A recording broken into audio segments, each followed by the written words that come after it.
സംസ്ഥാനത്തെ വന്യമൃഗ മനുഷ്യ സംഘർഷം ഇപ്പോഴും തുടരുകയാണ്. സംസ്ഥാനത്തിന്റെ പലയിടത്തു നിന്നും അത്തരം വാർത്തകൾ ദിനംപ്രതി വരുന്നുമുണ്ട്. കഴിഞ്ഞ ദിവസമാണ് ആനയെ കണ്ട് ഭയന്നോടിയ വയോധികൻ കുഴഞ്ഞു വീണു മരിച്ചത്. സംഭവം നടന്നത് കോതമംഗലം കൂവക്കണ്ടത്താണ്. ആനപ്പിടിയിൽ വിറങ്ങലിച്ചിരിക്കുകയാണ് കോട്ടപ്പടി കൂവക്കണ്ടത്തെ പ്രദേശവാസികൾ. വന്യജീവി ആക്രമണത്തിൽ പരിക്കേൽക്കുന്നവരെ ആശുപത്രിയിൽ കൊണ്ടുപോകാനുള്ള വഴി പോലും ഇവിടെയില്ല എന്നതും ഈ സാഹചര്യത്തിൽ എടുത്തു പറയേണ്ടതാണ്.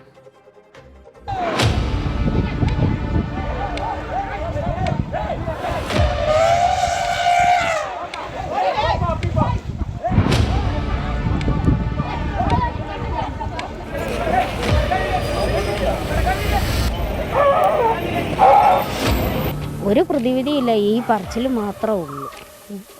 ആന 10, 20, 25 എണ്ണമൊക്കെ ഒന്നിച്ചാണ് വന്നത്. അത് കുഞ്ഞുങ്ങൾ കൂടെയുണ്ടെങ്കിൽ ആന ഓടിച്ചാലും വരെയും പോകില്ല.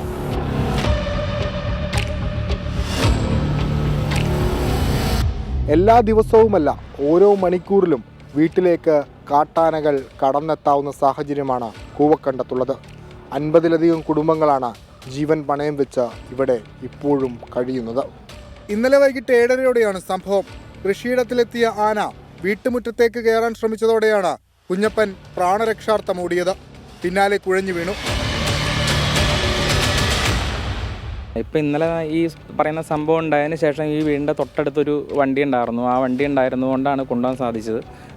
നിലവിൽ നമ്മുടെ അടുത്തേക്ക് വണ്ടി വിളിച്ചു കഴിഞ്ഞിട്ടുണ്ടെങ്കിൽ ഈ പറയുന്ന പോലെ ഒന്നും വരുമൊന്നുമില്ല. മാറി മാറി വരുന്ന ഗവൺമെൻറ്റുകളുടെ അടുത്ത് എത്ര പറഞ്ഞാലും ഈ ഫോറസ്റ്റ് ഡിപ്പാർട്ട്മെൻറ്റ് അനുവദിക്കുന്നില്ല എന്നും പറഞ്ഞിട്ട് റോഡ് എന്ന് പറയുന്ന ഒരു സംഭവം നമുക്കില്ലാത്തതാണ്. 19 വീട്ടുകാർ താമസിക്കുന്ന ഒരു ഏരിയയാണ്.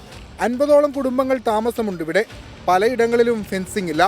അടിയന്തര ഘട്ടത്തിൽ ആശുപത്രിയിൽ പോകാൻ റോഡ് പോലുമില്ല. ഈ ആന ഇവിടെ വന്നിരിക്കുന്നത് പൂയാംകുട്ടി കാടുകളിൽ നിന്നാണ്. പൂയാംകുട്ടി കാടുകളിൽ നിന്ന് ആന വരാൻ കാരണം പൂയാംകുട്ടി കാടുകളിലെ ആനവേട്ട നിന്നുപോയി. കോടനാടും കോന്നിയിലും ആനയെ പിടിച്ചുകൊണ്ടിരുന്നു ഇണക്കി വളർത്താൻ വേണ്ടിയിട്ട്.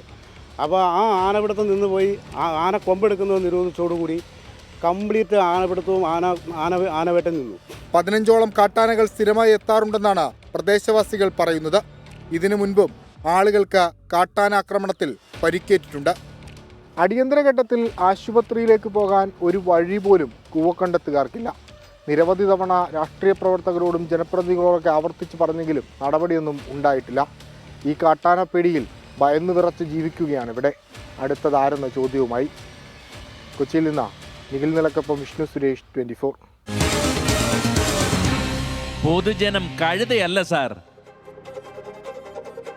എന്തായാലും കൂവക്കണ്ടത്തെ അവിടുത്തെ സാഹചര്യം എന്താണെന്ന് നമ്മൾ മനസ്സിലാക്കി. പക്ഷേ അവസാന ഘട്ടത്തിൽ ആ ചേട്ടൻ പറഞ്ഞൊരു കാര്യമുണ്ട്. ഈ കാട്ടിൽ ഇപ്പോൾ ആനവേട്ട ഇല്ല, അതുകൊണ്ടാണ് ആനകളൊക്കെ കൂട്ടത്തോടെ നാട്ടിലേക്ക് വരുന്നത്. ആ അഭിപ്രായം നമ്മുടെ അഭിപ്രായമല്ല. ആ അഭിപ്രായത്തോട് നമുക്ക് യോജിക്കാനും കഴിയില്ല. പക്ഷേ യഥാർത്ഥത്തിൽ എന്താണ് നമ്മുടെ കാടുകളിലത്തെ അവസ്ഥ എന്നുള്ളത് നമുക്ക് മനസ്സിലാക്കേണ്ടതുണ്ട്. കാരണം പലയിടങ്ങളിലായി ഈ രീതിയിൽ ഒരുപാട് വന്യജീവികൾ നാട്ടിലേക്ക് വരുന്നുണ്ട്. അപ്പോൾ യഥാർത്ഥ രീതിയിലൊരു പഠനം ഇതിന് ആവശ്യമുണ്ട്. ഈ ആനകളുടെയും മറ്റ് വന്യജീവികളുടെയൊക്കെ എണ്ണം അത് ഈ കാടുകളിൽ കൂടുന്നുണ്ടോ എന്നൊക്കെയുള്ള യഥാർത്ഥ പഠനം നമുക്ക് നടത്തേണ്ടതുണ്ട്. അതിന് ഏതൊക്കെ രീതിയിൽ അതിന് തടയിടാൻ കഴിയും, അല്ലെങ്കിൽ അതിൽ ഇവർക്കുള്ള തീറ്റ കാടിനകത്ത് കുറയുന്നുണ്ടോ എന്ന കാര്യവുമുണ്ട്. അതെല്ലാം നമുക്ക് മനസ്സിലാക്കേണ്ടത്. അത് വേണ്ടത് യഥാർത്ഥ പഠനമാണ്. അതിനാണ് നമുക്കൊരു കൃത്യമായ ഇടപെടൽ വേണ്ടത്. ഇപ്പം